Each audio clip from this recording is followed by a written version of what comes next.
باب نمبر 12 ابلیس اور اس کے عذاب کے بیان میں فَإِن تَوَلَّوْا فَإِنَّ اللَّهَ لَا يُحِبُّ الْكَافِرِينَ۔ اللہ فرماتا ہے کہ اگر یہ نابکار لوگ اطاعت و فرمانبرداری سے منہ پھیریں تو پھیرنے دو، اللہ ایسے کافروں کو پسند نہیں کرتا، یعنی ان کے گناہ معاف نہیں کرتا اور ان کی توبہ قبول نہیں کرتا، جیسا کہ ابلیس کی توبہ قبول نہ ہوئی بوجہ اس کے کفر و تکبر کے، اور آدم علیہ السلام پر مہربانی ہوئی اور ان کی توبہ قبول ہو گئی کیونکہ انہوں نے اپنے گناہوں کا اقرار کر لیا اور اس پر پریشان ہوئے اور اپنے نفس کو ملامت کی، حالانکہ آدم علیہ السلام کا گناہ کوئی حقیقی گناہ نہ تھا کیونکہ انبیاء معصوم ہوتے ہیں اور ان سے کوئی گناہ صادر نہیں ہوتا، نہ نبوت سے پہلے اور نہ نبوت کے پیچھے، لیکن ان کی لغزش گناہ کی صورت پر تھی۔ اسی واسطے آدم علیہ السلام اور حوا علیہ السلام کہتے تھے ربنا ظلمنا انفسنا وان لم تغفر لنا وترحمنا لنکونن من الخاسرین۔ اے ہمارے رب، ہم نے اپنے نفسوں پر ظلم کیا اور اگر تو نہ بخشتا اور رحم نہ کرتا تو ہم نقصان اٹھاتے۔ بس آدم علیہ السلام نادم ہوئے اور جلدی تائب ہو گئے اور اللہ کی رحمت سے نا امید نہ ہوئے، اور ابلیس نے اپنے قصور کا اعتراف نہ کیا اور نادم نہ ہوا اور اپنے نفس کو ملامت نہ کی اور جلدی تائب نہ ہوا اور اللہ کی رحمت سے محروم ہو گیا اور تکبر و خود پسندی کی۔ پس جس کا حال ابلیس کی مانند ہوتا ہے اس کی توبہ قبول نہیں کی جاتی، اور جس کی حالت آدم علیہ السلام جیسی ہو اس کی توبہ منظور ہو جاتی ہے، کیونکہ جس معصیت کا باعث شہوت نفسی ہو اور تکبر و خود پسندی نہ ہو وہ معاف ہو جاتی ہے، اور جو معصیت تکبر و خود پسندی کی وجہ سے ہو وہ قابل معافی نہیں ہوتی، اور آدم علیہ السلام کی معصیت کا باعث خواہش نفسانی تھی نہ خود پسندی، اس واسطے معاف ہو گئی، اور شیطان کی معصیت کا موجب خود پسندی تھی نہ خواہش نفسانی، بنا بری معاف نہ ہوئی۔ حکایت ہے کہ ابلیس موسیٰ علیہ السلام کے پاس آیا اور کہا کہ تو ہی ہے جس کو اللہ نے برگزیدہ کیا اور اپنی ہم کلامی کا رتبہ عطا کیا ہے۔ موسیٰ علیہ السلام نے کہا ہاں، تو کون ہے اور کیا چاہتا ہے؟ ابلیس نے کہا اے موسیٰ، اپنے رب سے کہنا کہ ایک شخص تیری مخلوق سے قبولیت توبہ کی درخواست کرتا ہے۔ اللہ تعالیٰ نے موسیٰ علیہ السلام کی طرف حکم بھیجا کہ اسے کہہ دو کہ جو کچھ تو چاہتا ہے ہم قبول کریں گے، لیکن آدم کی قبر کو سجدہ کرے، جب سجدہ کر لے گا تو میں اس کی توبہ قبول کر لوں گا اور اس کے گناہ بخش دوں گا۔ موسیٰ علیہ السلام نے ابلیس کو اس حال کی خبر دی۔ ابلیس خفا ہوا اور تکبر کیا اور کہا کہ اے موسیٰ، میں نے اس کو جنت میں سجدہ نہ کیا جبکہ وہ زندہ تھا، اب میں اس کی قبر کو سجدہ کروں جبکہ وہ مردہ ہے؟ روایت ہے کہ ابلیس کو دوزخ میں سخت عذاب دیا جائے گا اور کہا جائے گا کہ تو اللہ کے عذاب کو کیسا پاتا ہے؟ کہے گا بہت سخت۔ پھر کہا جائے گا کہ آدم علیہ السلام جنت میں ہیں، اس کو سجدہ کر لے اور معافی مانگ لے تاکہ تو بخش دیا جائے۔ وہ انکار کرے گا، پھر اسے تمام دوزخیوں کے عذاب سے 70,000 گنا عذاب زیادہ دیا جائے گا۔ حدیث میں ہے اللہ تعالی ہر لاکھ سال بعد شیطان کو دوزخ سے نکال کر کہا کرے گا کہ اب بھی آدم علیہ السلام کو سجدہ کر لو، مگر وہ انکار کرے گا۔ اے بھائیو، اگر تم ابلیس سے نجات چاہتے ہو تو خدا کی پناہ میں آ جاؤ۔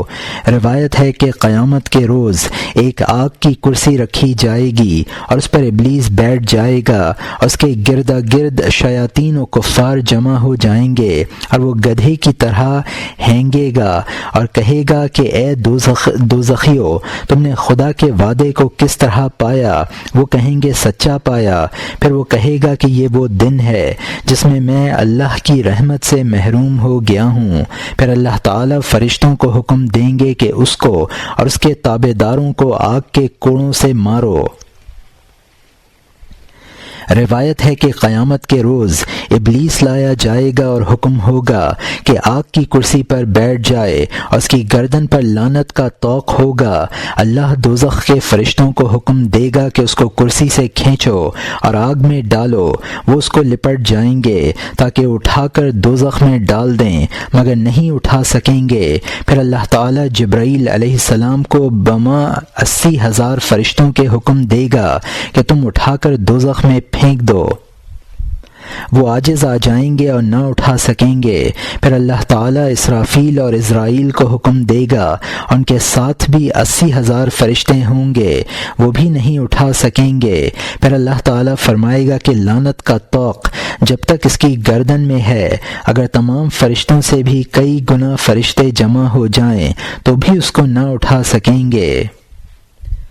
روایت ہے کہ ابلیس کا نام پہلے آسمان میں عابد تھا، دوسرے میں زاہد، تیسرے میں عارف، چوتھے میں ولی، پانچویں میں تقی، چھٹے میں خازن، ساتویں میں عزازیل اور لوح محفوظ میں ابلیس، اور وہ اپنے انجام سے غافل تھا کہ اللہ نے اس کو آدم علیہ السلام کو سجدے کے واسطے حکم دیا۔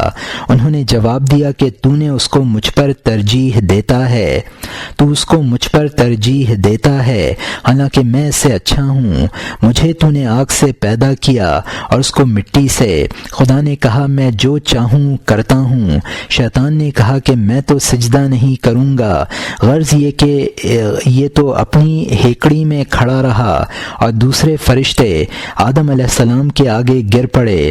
پھر جب انہوں نے سر اٹھایا اور دیکھا کہ ابلیس نے سجدہ نہیں کیا اور انہیں سجدے کی توفیق دی گئی تو دوبارہ شکر کا سجدہ بجا لائے، اور وہ کھڑا ہوا دیکھ رہا تھا۔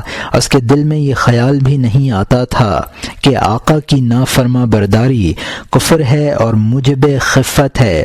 بس اللہ نے اس کی صورت کو خنزیر کی صورت میں تبدیل کر دیا اور اس کا سر اونٹ کے سر کی مانند بنا دیا اور اس کا سینہ بڑے اونٹ کی کوہان کی طرح بنا دیا، اس کا چہرہ بندر جیسا کر دیا اور اس کی ہر دو آنکھیں چہرے کی لمبائی میں چیر دیں، اور اس کے نتنے حجام کے کوزے کی طرح کشادہ ہو گئے، دانت بیل کے دانت کی مانند، دراڑیں خنزیر کی دراڑوں کی مانند منہ سے باہر نکلی ہوئی، داڑھی میں صرف 7 بال رہ گئے، اس کو جنت سے نکال دیا اور جزائر میں پھینک دیا، اور وہ زمین میں نہیں آتا تھا مگر پوشیدہ، اور قیامت کے روز تک اس کے گلے میں لعنت کا طوق ڈال دیا اور کافروں میں سے ہو گیا۔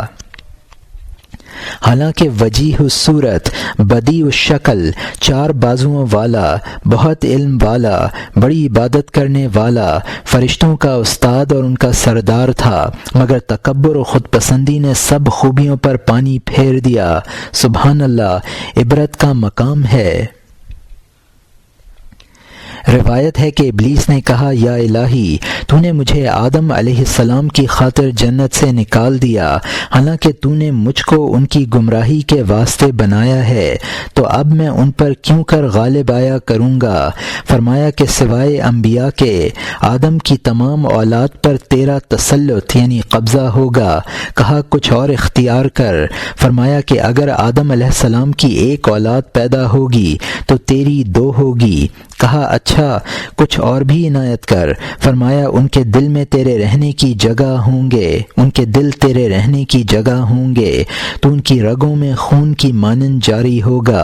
کہا کچھ اور بھی مہربانی کرو، اپنے سواروں پر پیادوں سے ان پر دھاوا مار، یعنی اپنی تمام طاقت سے انہیں گمراہ و بدراہ کر، اور ان کے اموال میں شریک ہو، یعنی حرام کی ترغیب دے، اور لواطت کا بازار گرم کر، اور ناموں میں شرک سکھلا کہ لوگ عبد العزیٰ، عبد الطاغوت، عبد النبی وغیرہ نام رکھیں، اور ادیان باطلہ یعنی جھوٹے دین کی طرف انہیں متوجہ کر، اور افعال قبیحہ اور عادات شنیعہ کا ان میں رواج دے، اور انہیں جھوٹے وعدوں سے ورغلا وغیرہ وغیرہ۔ آدم علیہ السلام نے کہا یا رب تو نے اس کو مجھ پر غلبہ دے دیا ہے، اب میں تیری مدد کے بغیر اس کو کیسے دفع کر سکوں گا؟ اللہ تعالیٰ نے کہا مت ڈرو، میں تیری ہر ایک اولاد کے ساتھ نگہبان فرشتے مقرر کر دوں گا۔ آدم علیہ السلام نے کہا یا الہی کچھ اور مہربانی فرمایا کہ تیری اولاد کو ایک نیکی کے بدلے 10 نیکیوں کا ثواب دوں گا۔ کہا کچھ اور عنایت کیجیے۔ فرمایا آخری دم تک ان کے لیے توبہ کا دروازہ کھلا رہے گا۔ کہا کچھ اور زیادہ کرو۔ فرمایا میں ان کو بالکل معاف کر دوں گا اور میں بے پرواہ ہوں۔ آدم علیہ السلام نے کہا بس اب کافی ہے۔ پھر ابلیس نے کہا کہ یا رب بنی آدم میں تو نے نبی بھیجے ہیں اور ان کے واسطے کتابیں اتاری ہیں، میرے رسول کون ہیں؟ فرمایا کہ کاہن لوگ تیرے رسول ہیں۔ کہا میری کتابیں کیا ہیں؟ فرمایا وشم یعنی عورتوں کا اپنے چہروں کو رنگین کرنا ہے۔ کہا کہ میری حدیث کی کتاب کون سی ہے؟ فرمایا جھوٹ۔ کہا میرا قرآن کیا ہے؟ فرمایا شعر۔ کہا میرا مؤذن کیا ہے؟ فرمایا مزمار یعنی بانسری اور طبل اور ستار وغیرہ۔ کہا میری مسجد کیا ہے؟ فرمایا بازار۔ کہا میرا گھر کیا ہے؟ فرمایا حمام۔ کہا میرا کھانا کیا ہے؟ فرمایا جس پر میرا نام نہ لیا جائے۔ کہا میرا پینا کیا ہے؟ فرمایا مسکرات۔ کہا میرا جال اور پھندا کیا ہیں؟ فرمایا عورتیں۔